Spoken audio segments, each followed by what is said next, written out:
République En Marche, Monsieur Gérard.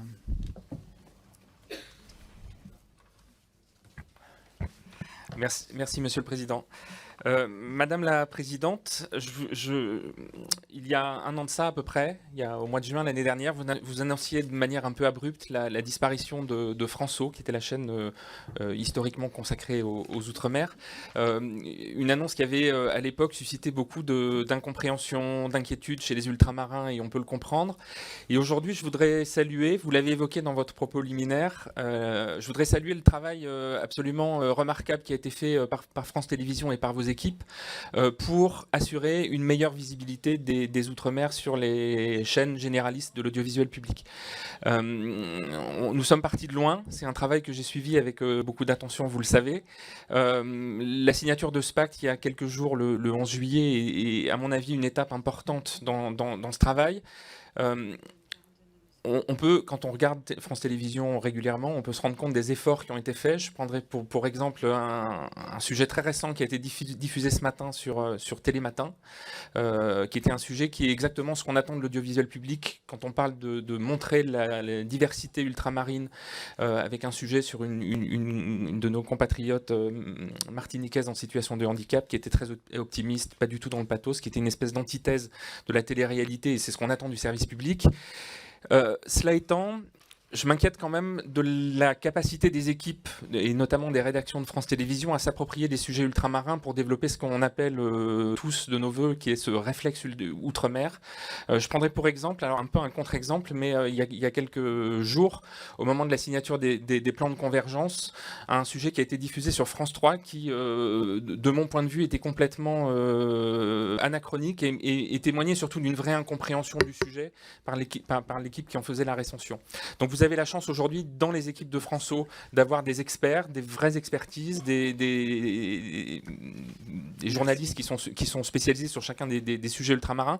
Et j'aimerais savoir comment, dans votre plan, vous envisagez à la fois d'intégrer ces équipes dans les équipes de France Télévisions et comment vous comptez vous appuyer sur elles pour monter en compétence les rédactions nationales. Merci, Monsieur Gérard Chacun. Nous avons... Madame Gérard, vous m'avez interrogé sur... Pardon, oh là là. Monsieur, oui, en plus, je vous vois et vous êtes là. Excusez-moi. Vous m'avez interrogé, alors vous connaissez le sujet par cœur, puisqu'on en a discuté beaucoup ensemble. Pardon, excusez-moi. C'est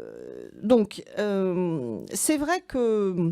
Comment dire, c'est un vrai... Là aussi, c'est un vrai projet de transformation. Et pour dire les choses simplement, jusque-là, c'est un peu le cas de tout France Télévisions, qui, vous savez, est issu d'un regroupement de plusieurs entités qui mettent un certain temps avant de se mélanger. Et d'ailleurs, dans la manière que vous avez eu de poser la question, c'est intéressant parce que c'est comme ça que les salariés de France O et de Malakoff posent la question. Ils disent, est-ce qu'on va être intégré à France Télévisions? Mais je leur dis, mais vous l'êtes déjà, en fait. Donc, on n'a pas une manière de raisonner où il y a l'outre-mer d'un côté et le reste de la maison de l'autre. Et c'est ça qu'il va falloir mettre en réalité. Donc, par exemple, un premier axe qui est peut-être très symbolique, mais qui a beaucoup frappé, quand, après la crise des Gilets jaunes, on a entendu évidemment les critiques vis-à-vis des médias, et donc le premier réflexe du patron de l'information de France Télévisions, ça a été de réunir tous les gens qui concourent à l'information dans cette maison, y compris d'ailleurs les rédactions des stations ultramarines, radio et télévision, pour se dire, bon, bah voilà, c'est quoi une information de service public? Qu'est-ce qui nous distingue d'une information d'une chaîne privée? Comment faire mieux? Comment faire face à cette défiance, etc. etc. Bah, c'était une première. C'est la première fois, c'était à Strasbourg d'ailleurs, que tous les journalistes ou les rédac-chefs, alors évidemment tout le monde n'était pas là, mais il y avait des délégations de chaque rédaction qui étaient envoyées, étaient autour d'une même table sur un pied d'égalité. Donc ça, c'est un exemple. Ou un autre exemple, Émilie Tranen-Guyenne doit quitter l'antenne pour de bonnes raisons d'ailleurs, quelque temps. Elle présente le 12-13. On a fait appel à une collègue de présentatrice en Martinique pour la remplacer pendant 6 mois.